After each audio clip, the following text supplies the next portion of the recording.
guys, welcome back to my channel. I am so happy to be here. I am putting my schedule in order so that I can be on here more often, and I'm getting more anxious now to do different videos because it's been a while. And today, I was just sitting and just thinking about our whole process since we moved to Ghana, since we decided to relocate to Africa. Overall, it's going on 2 years, and there has been a lot that we have experienced along the way. Some I've shared and some I haven't. But today in this video, I kind of want to talk about what, from my opinion, from my experience, what would be my recommendation to you who's planning to move to Liberia or Ghana, or planning to relocate somewhere in Africa. What would be a good financial plan for you? And that's just based on my experience. So you could decide to do it another way. Also, there have been some who do it the alternative way and actually see that is a little bit more difficult that way than what I'm going to talk about. So if you're wondering, how can I afford living in Africa? How can I get to the place where I'm able to leave the US and go? And I feel like one of the easiest way, or one of the immediate thought that comes to mind is, oh, you have to save up. And so we start putting all these saving plans in place to be able to do it. And then what you start to do then, or at least try to do, is try to figure out how much your housing costs would be, how much your living expenses would be, how much your internet, and all the different things. You try to figure it out to then see, to give you an idea of how much you would be able to save up for a year's worth of living in Africa without working. Because most times when we're relocating to Africa, we're not relocating to get a job, right? So savings is kind of our go-to plan. But at one point, we too wanted to do the same. We put together a savings plan and all of that, and we were trying to go that route. But what's more difficult, what we realized, and every one of you can say the same if you're living in the West, it's very difficult to save because our expenses in the US or abroad, they're pretty high. And then the society, the living standard that you're expected to function at, or you would want to give your family because of the environment that you live in, is pretty high. For example, if you go out to eat dinner with your family, or take the kids out to an amusement park or something, the average cost that you're gonna pay every time you go out to do something adds up, and it makes it difficult. And by the time you're done with the bills, all the insurances, I feel like insurance is one of the bills that I don't like paying, even though I know it's necessary, because it's 1 in 100 time that it would happen, but you pay the money anyway.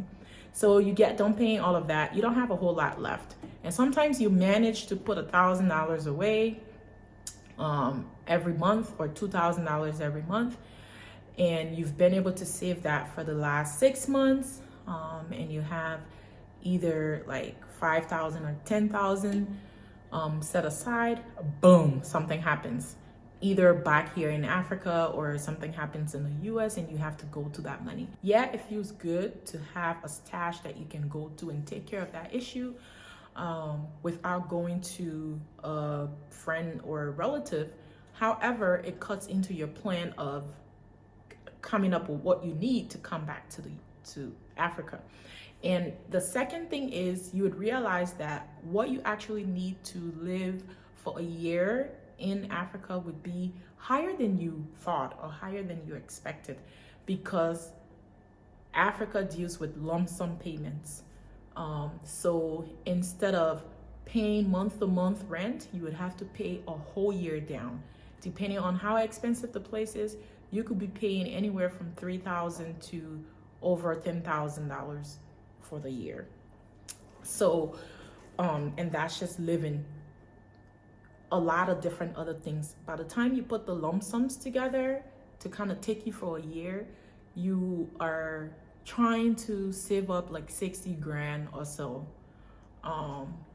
Like 30 to 60 grand. People try to save up to move. Now, and we started with that plan. I think if we were going to stick to that plan, we would have never moved to Africa or Ghana. And for me, that was a safe plan because I was like, you know what?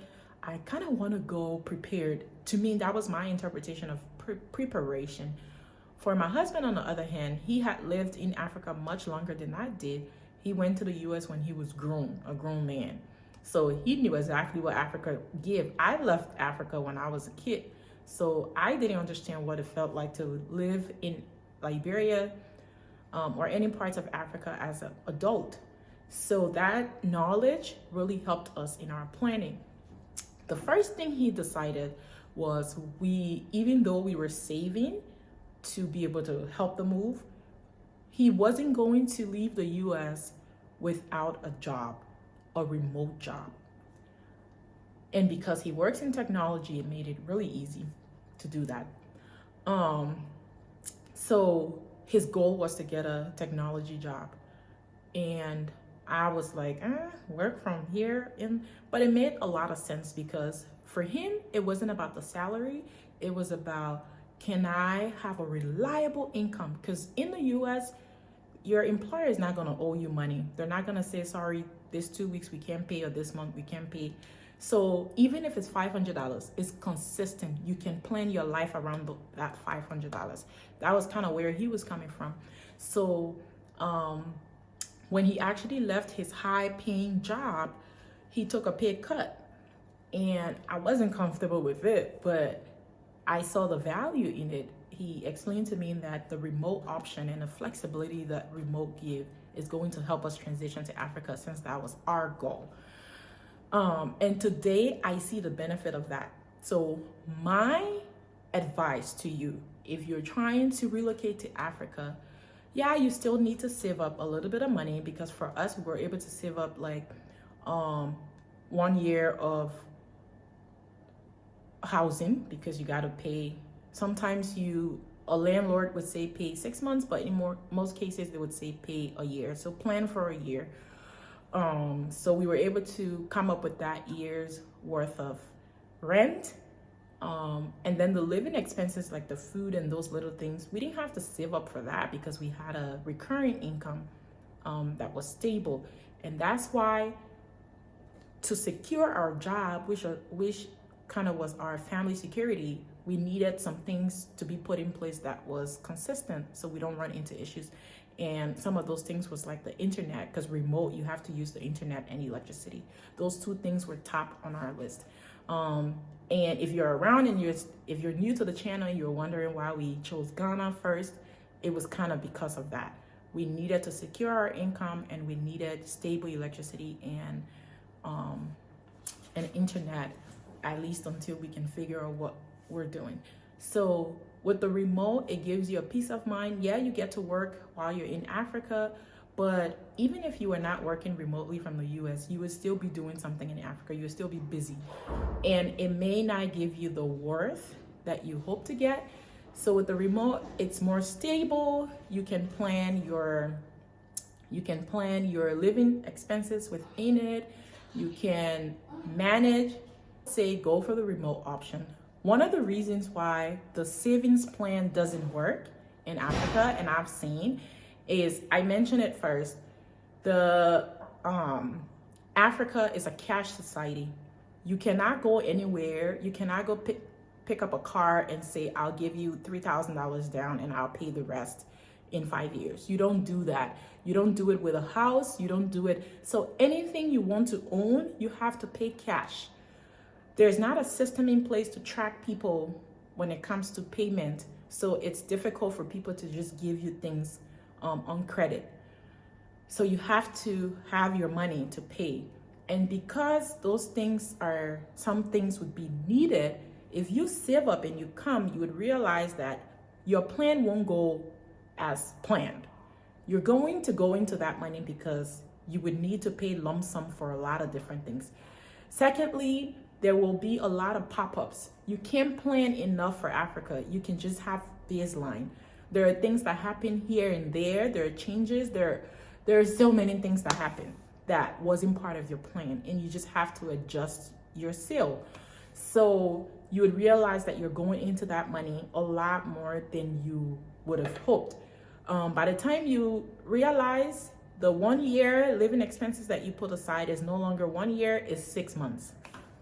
And the scariest part about that is you don't have a recurring income. So you start to worry then about what am I going to do 6 months later?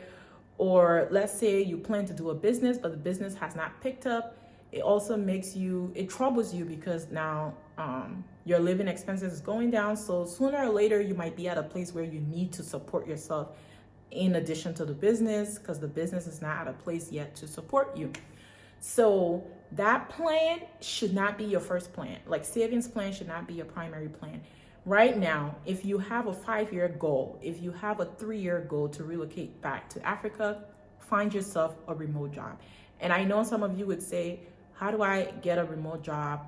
What if I'm in a field that doesn't have remote options and stuff?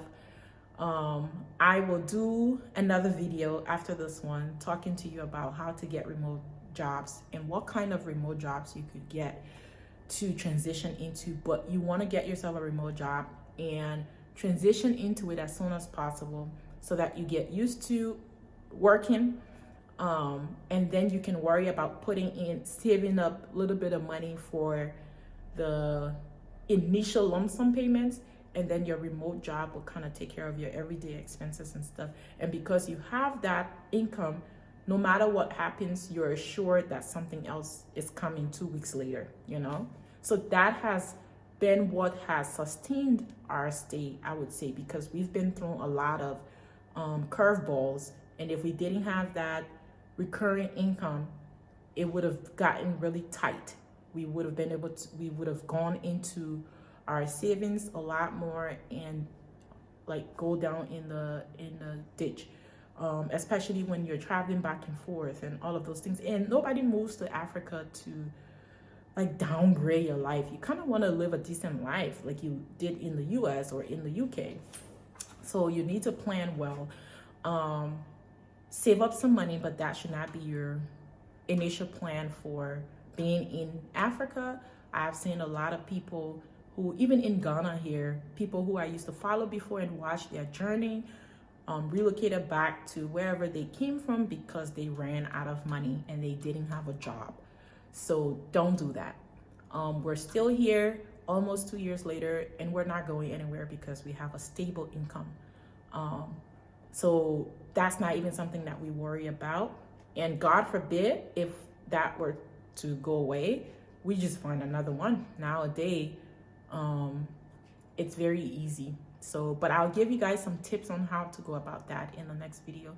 Thanks for watching. I just thought to hop on here and like let you know what my thoughts were surrounding that, and I will catch you around again. Thanks.